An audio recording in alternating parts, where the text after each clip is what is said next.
Isna simple റെസിപ്പീസിലേക്ക് എല്ലാവർക്കും സ്വാഗതം. ഞാനിന്നിവിടെ കുട്ടികൾക്കും മുതിർന്നവർക്കും ഒരുപോലെ ഇഷ്ടപ്പെടുന്ന സ്വീറ്റ് പാലട തയ്യാറാക്കുന്നതാണ് കാണിക്കുന്നത്.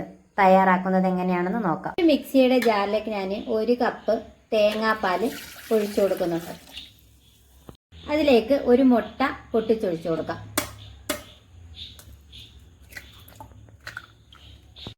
മൈദ ചേർത്ത് കൊടുക്കുന്നുണ്ട്. ആവശ്യത്തിന് ഉപ്പും കൂടി ചേർത്ത് കൊടുക്കാം.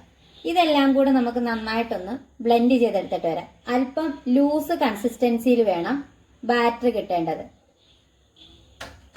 നമുക്കൊന്ന് അടിച്ചെടുത്തിട്ട് വരാം.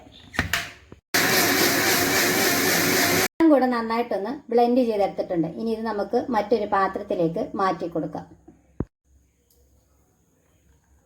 ഈ ഒരു കൺസിസ്റ്റൻസിയിൽ വേണം ബാറ്റർ കിട്ടേണ്ടത്. നമ്മൾ ബാറ്റർ ബ്ലെൻഡ് ചെയ്യുമ്പോൾ തേങ്ങാപ്പാലിൻ്റെ കുറവുണ്ടെങ്കിൽ അല്പം വെള്ളവും കൂടി ചേർത്ത് നമുക്ക് ഒന്നും കൂടെ ഒന്ന് ബ്ലെൻഡ് ചെയ്തെടുക്കാം. ഇങ്ങനെ അല്പം ലൂസായിട്ടുള്ളൊരു കൺസിസ്റ്റൻസിയിലായിരിക്കണം ബാറ്റർ കിട്ടേണ്ടത്. ഇനി നമുക്ക് പാലാട തയ്യാറാക്കാം. അതിനായി ഞാനിവിടെ ഒരു പാൻ അടുപ്പിൽ വെച്ച് കൊടുത്തിട്ടുണ്ട്. അത്യാവശ്യം വിസ്താരമുള്ളൊരു പാൻ വേണം എടുക്കാൻ.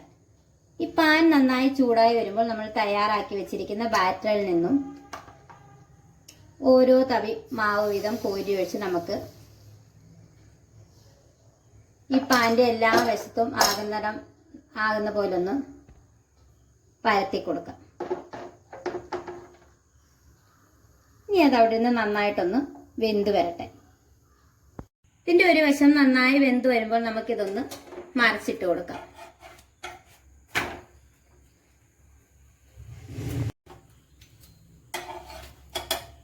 വശം നന്നായിട്ട് ഒന്ന് മുരിഞ്ഞു വന്നപ്പോൾ നമുക്കൊന്ന് തിരിച്ചിട്ട് കൊടുത്തിട്ട് അതിലേക്ക്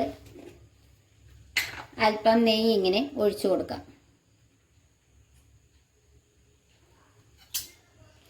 എല്ലായിടവും ഒന്ന് സ്പ്രെഡ് ചെയ്ത് കൊടുക്കണം. അതിന് മുകളിലേക്ക് നമുക്ക് അല്പം പഞ്ചസാര ഒന്ന് എല്ലായിടവും ആകുന്ന വിധത്തിൽ ഒന്ന് വിതറി കൊടുക്കാം.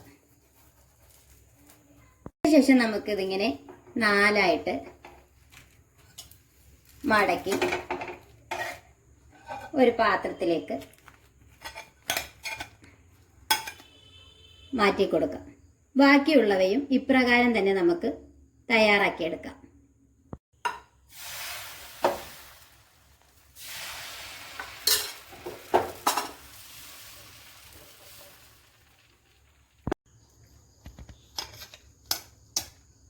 ബ്രേക്ക്ഫാസ്റ്റ് ആയിട്ടും ഈവനിങ്ങിലുമൊക്കെ തയ്യാറാക്കി കഴിക്കാൻ പറ്റിയ നല്ലൊരു സ്വീറ്റ് പാലടയാണിത്.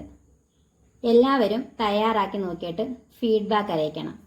കുട്ടികൾക്കും മുതിർന്നവർക്കുമെല്ലാം ഒരുപോലെ ഇഷ്ടപ്പെടുന്ന ഒരു വിഭവമാണിത്.